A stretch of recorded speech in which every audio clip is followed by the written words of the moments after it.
औज़ुबिल्लाहि मिनश्शैतानिर्रजीम बिस्मिल्लाहिर्रहमानिर्रहीम। प्रोफेसर सईद अमर आट साहब आपकी खिदमत में हाजिर। अस्सलाम वालेकुम नाज़रीन, इस अमल के बहुत सारे हमारे दोस्त शौक रखते हैं और वो कर भी रहे हैं, मगर वो कुछ दिनों के लिए कामयाब होते हैं और कुछ दिनों के लिए फिर वो वही चीज़ ही जवाब दे जाती है।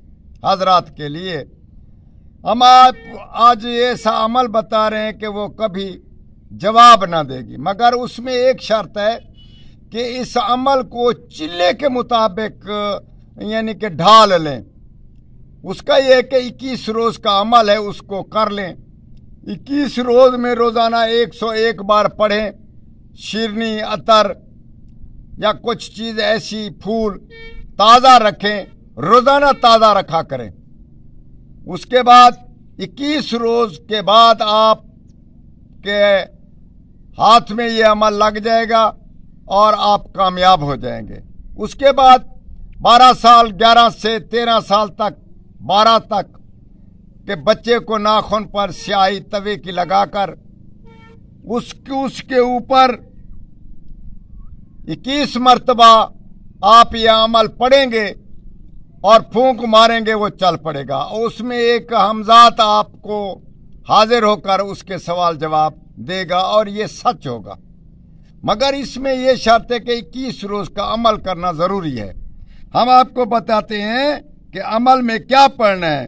या जिब्राइल, या मीकाइल, या इसराफील, या इज़राइल अलैहिस्सलाम, इस चीज़ को 101 मरतबा रोज़ाना बावक़्त नमाज इशा के बाद, और शिरनी, फूल, अतर अपने साथ रखें, और शिरनी भी ताज़ा रोज़ाना रखें और फूल भी ताज़ा रोज़ाना रखें साथ।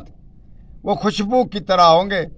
खुशबू एक दफ़ा चल सकती है।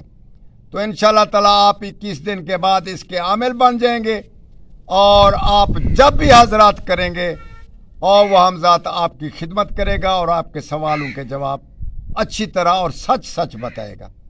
और इस चीज़ का हमें ये फरमाइशी, हमने ये अमल बताया, आप इसका ज़रूर इस्तेमाल करें। और 21 रोज़ न चंदने, एतवार, सोमवार या किसी दिन आपके दिन के मुताबिक इसको शुरू करें। नमाज इशा के बाद 10:15 बजे के बाद इस अमल को करना चाहिए। इंशाअल्लाह ताला हमेशा के लिए आपके काबू में अमल रहेगा। और हमें ज़रूर दुआ करें। वस्सलाम।